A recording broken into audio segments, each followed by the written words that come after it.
Hello everyone, आप सभी का स्वागत है हमारे यूट्यूब चैनल पहला बोर्ड में। और आज हम करने वाले हैं एक्सरसाइज 3.6 का क्वेश्चन नंबर 1। क्वेश्चन नंबर 1 में 8 पार्ट हैं, जिसमें से 5 पार्ट हम ऑलरेडी फिनिश कर चुके हैं पिछली वीडियोस में। अगर वो सब कुछ आपको चाहिए तो ऊपर आई बटन पर लिंक मिल रहा होगा, जहाँ पे वो सारी वीडियोस आप लोग चेकआउट कर सकते हो। आज इस वीडियो में हम लोग छठा पार्ट डिस्कस करेंगे और आने वाली वीडियोज़ में नेक्स्ट पार्ट आपको मिलते रहेंगे। तो शुरू करते हैं बिना टाइम वेस्ट करे हुए। क्वेश्चन आपके सामने नजर आ रहा है। यहाँ पे हमारे पास क्या गिवन है, एक पेयर गिवन है जिसको कि हमें रिड्यूस करेंगे लीनियर पेयर ऑफ इक्वेशन में और उसे सॉल्व करके देना है, यानी कि इसमें एक्स और वाई की वैल्यूज ला कर देंगे, क्योंकि ओरिजिनल क्वेश्चन हमारा एक्स और वाई के रिस्पेक्ट में।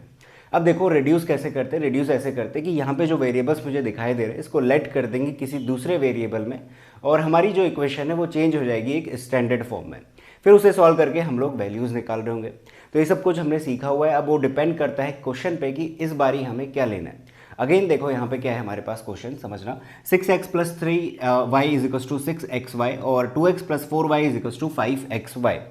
इक्वल्स टू के उधर जो है, यानी कि राइट हैंड साइड पे 6xy है, इस कंप्लीट को हम लोग क्या करेंगे, क्रॉस मल्टीप्लाई करके इसके नीचे भेज देंगे। यानी कि देखो इसको 6x प्लस 3y, वो जो एक्स वाई है उसको इधर भेजा इज इक्वल्स टू 6। ऐसा लिखा जा सकता है, बिल्कुल लिख सकते हैं, मल्टीप्लिकेशन की फॉर्म में है।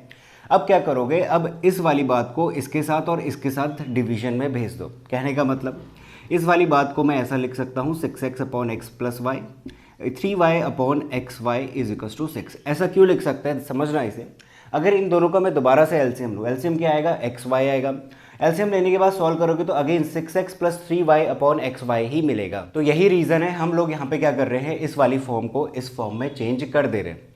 अब क्या करोगे, अब यहाँ पे देखो x से x कैंसिल आउट हो रहा है, y से y कैंसिल आउट हो रहा है। तो ये जो कंप्लीट फॉर्म है कुछ ऐसी दिखेगी, 6 upon Y plus 3 upon X is equal to 6। ध्यान से देखना, 6 अपॉन वाई है, 3 अपॉन एक्स है। तो अब हमारे पास ये जो फॉर्म दिख रही है, बजाय इसके ये ज़्यादा सूटेबल है, क्योंकि यहाँ पे हम लोग जो भी लेट करने वाला काम है किसी दूसरे वेरिएबल के रिस्पेक्ट में, वो आसानी से कर सकते हैं। अभी हम लोग करके देखेंगे। अभी देखो ये दूसरी वाली जो इक्वेशन है, सेम काम यहाँ पे भी करना है। यहाँ पे क्या हो जाएगा, 2x प्लस 4y अपॉन में X Y is equals to कितना है, 5 है। अगेन वही सेम चीज़, इसको इसके साथ और इसको इसके साथ डिवीजन में भेजा जा सकता है। तो 2x upon X Y plus 4y upon में कितना, X Y is equals to 5 चल रहा है। y से सॉरी इस बारी x से x कैंसिल आउट, y से y कैंसिल आउट, तो हमारे पास बच जाएगा 2 upon Y plus 4 upon X is equals to 5। ये हो गई मेरे पास दूसरी इक्वेशन। दोनों को एक साथ लिख लेते हैं, यहाँ पे लिखता हूँ 2 upon Y plus 4 upon X is equals to 5। ये है दूसरी इक्वेशन। तो मेरे पास जो अब पेयर दिख रहा है वो थोड़ा सा क्या बन गया, आसान बन गया। ये वाला थोड़ा कॉम्प्लिकेटेड था, यहाँ पे एक्स वाई मल्टीप्लिकेशन की फॉर्म में थे, तो अगर हम कुछ लेट भी करते तो थोड़ा और कॉम्प्लिकेटेड हो जाता। अब देखो यहाँ पे थोड़ा कॉम्प्लिकेशन आसान हो गई है। अब यहाँ पे हम लोग क्या करेंगे, कुछ लेट करते हैं। लेट कैसे करते हैं, दोनों पेयर्स में देखते हैं क्या चीज़ कॉमन मिल रही है। क्या चीज़ कॉमन, यानी कि जो वेरिएबल है, देखो यहाँ पे 6 अपॉन वाई है, यानी कि 6 इंटू 1 अपॉन वाई लिखा जा सकता है। ठीक, यहाँ पे भी 2 इंटू 1 अपॉन वाई है, यहाँ पे 3 इंटू 1 अपॉन एक्स है और 4 इंटू 1 अपॉन एक्स है। इसका मतलब हमें क्या लेट करना चाहिए, लेट ये करना चाहिए कि 1 अपॉन एक्स बराबर है यू के और 1 अपॉन वाई बराबर है हमारे पास वी के। यहाँ पे वेरिएबल थोड़ा आगे पीछे है, यानी कि एक्स बाद में है वाई पहले है, इस बात से कोई फर्क नहीं पड़ता। आप लोग जैसे काम कर रहे थे, यानी कि एक्स की जगह पे जनरली हम लोग क्या ले रहे हैं, यू ले रहे हैं, और वाई की जगह पे जनरली वी का काम कर रहा है, तो यू वी सिमेट्री बनी रहती है इस वजह से। तो वही सेम प्रोसीजर रहने दो, 1 अपॉन एक्स की जगह पे यू रख दो और 1 अपॉन वाई की जगह पे वी रख दो। अगर हम लोग ऐसा कर रहे हैं तो देखो अब ये जो इक्वेशन है ना, ये रिड्यूस हो जाएगी यू और वी के रिस्पेक्ट। और जब रिड्यूस हो जाएगी तो कैसी दिखेगी, देखो 6 इंटू 1 अपॉन वाई है, यानी कि कुछ ऐसा दिख रहा है ये, प्लस का 3 into 1 upon X is equal to 6। Simple सी बात है, कैलकुलेशन है जस्ट। 1 अपॉन वाई को मैंने v माना हुआ है तो ये हो जाएगा 6v, प्लस 1 अपॉन एक्स को u माना हुआ है तो ये हो जाएगा 3u इज इक्वल टू कितना, 6। यानी कि ये मेरे पास पहली इक्वेशन बन गई स्टैंडर्ड फॉर्म में, अगर मैं कहूँ। ठीक है, u और v के रिस्पेक्ट में, जिसको कि हम लोग सॉल्व करेंगे। तो पहली इक्वेशन आई कहाँ से, इसको हमने इसमें रिड्यूस कर दिया। तो यहाँ पे जो 1 मार्क है इसको मैं हटा देता हूँ। ठीक, दूसरा वाला देखो यहाँ पे भी सेम चीज़ है, 2 into 1 upon Y plus 4 into 1 upon X is equal to 5 है। अगेन इसमें 1 अपॉन वाई की जगह पे v हो जाएगा तो 2v, plus 4 into 1 upon x की जगह पे u हो जाएगा तो 4u इज इक्वल टू कितना, 5। ये हो गई मेरे पास दूसरी इक्वेशन। यहाँ से भी 2 मार्क हटा देता हूँ, क्योंकि अब मेरे पास जो स्टैंडर्ड फॉर्म है एक तरीके से वो ये बन गया। किसके रिस्पेक्ट में आ रहा है, u और v वेरिएबल के रिस्पेक्ट में आ रहा है। इसको सॉल्व करते हैं। सॉल्व करने के बाद हम लोग क्या कर लेंगे, x और y की वैल्यू निकाल लेंगे। तो इतनी बात को नोट करो, इसके बाद मैं इसको सॉल्व करके दिखाता हूँ। तो सॉल्व करना शुरू करते हैं। मैंने दोनों इक्वेशंस यहाँ पे लिख दी हैं जो भी हमारे पास रिड्यूस करके बनी है, और लेट जो माना हुआ है उसको भी लिख दिया। तो ये सारी बातें आपको लिखनी है, इंपॉर्टेंट है, आखिरी में आंसर इन्हीं से निकलेगा। तो शुरू करते हैं। आपके पास तीन तरीके हैं, या तो सब्स्टिट्यूशन लगा लो, क्रॉस मल्टीप्लिकेशन लगा लो, या फिर लास्ट वाला एलिमिनेशन मेथड लगा लो। मैं यहाँ पे एलिमिनेशन मेथड का यूज़ करूँगा क्योंकि सबसे आसान कहूँ या फिर जल्दी जिससे आंसर निकलता है वो एलिमिनेशन मेथड होता है, तो उसी का हम लोग यहाँ पे यूज़ कर लेते हैं। कैसे करोगे? सबसे पहले तो स्टैंडर्ड फॉर्म में लिख लेते हैं। इस 6 को इक्वस टू के इधर ले आता हूँ तो -6 इज इक्वस टू 0 हो जाएगा।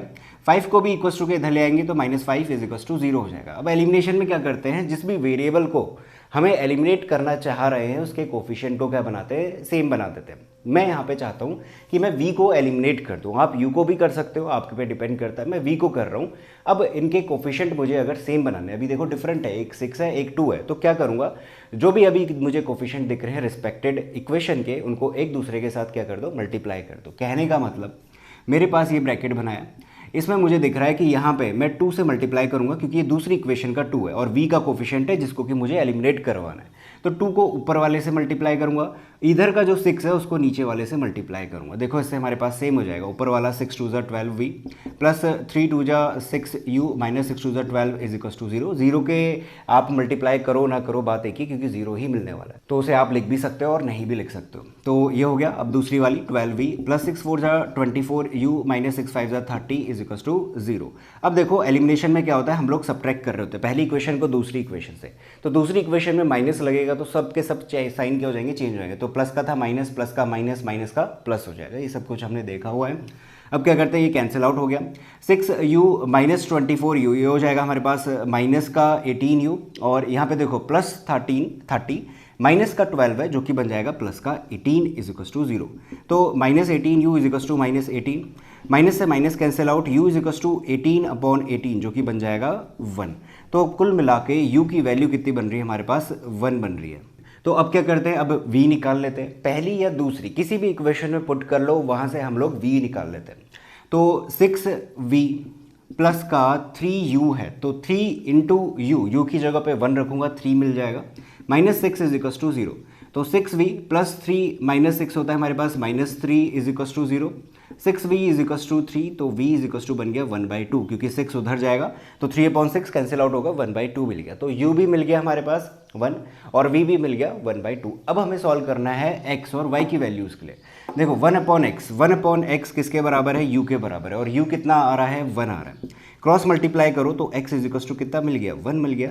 तो यानी कि हमारे पास जो x की वैल्यू है वो 1 आ रही है। सिमिलरली y निकालो, y किसके बराबर है, 1/y v के बराबर है, और v कितना आ रहा है, 1/2। क्रॉस मल्टीप्लाई करो तो y इज इक्वल टू मिल गया कितना, 2। सिंपल सी कैलकुलेशन है, क्रॉस मल्टीप्लिकेशन अच्छे से आता है। तो x इज इक्वल टू 1 और y इज इक्वल टू 2, ये हमारे क्या हो गए, रिस्पेक्टेड सॉल्यूशंस हो गए। तो हमेशा ध्यान रखना, जब भी आप रिड्यूस करके जो भी वैल्यूज़ निकाल रहे हो, u और v या फिर जो भी वेरिएबल आप एज्यूम कर रहे हो, उसके बाद आखिरी में जो भी आपने लेट किया है और जो भी ओरिजिनल क्वेश्चन है हमारा जिस भी वेरिएबल के रिस्पेक्ट में, वो वैल्यू आपको ज़रूर निकालनी है, तभी वो वैलिड आंसर माना जाएगा। तो इसी के साथ ये वीडियो यहाँ पे खत्म होती है। आई होप आपको क्वेश्चन समझ में आ चुका होगा। अगर वीडियो पसंद आई है तो इसे लाइक कर देना, दोस्तों के साथ चैनल को शेयर कर सकते हो और चैनल को सब्सक्राइब भी कर देना। Thank you so much for watching this video. मिलेंगे अगले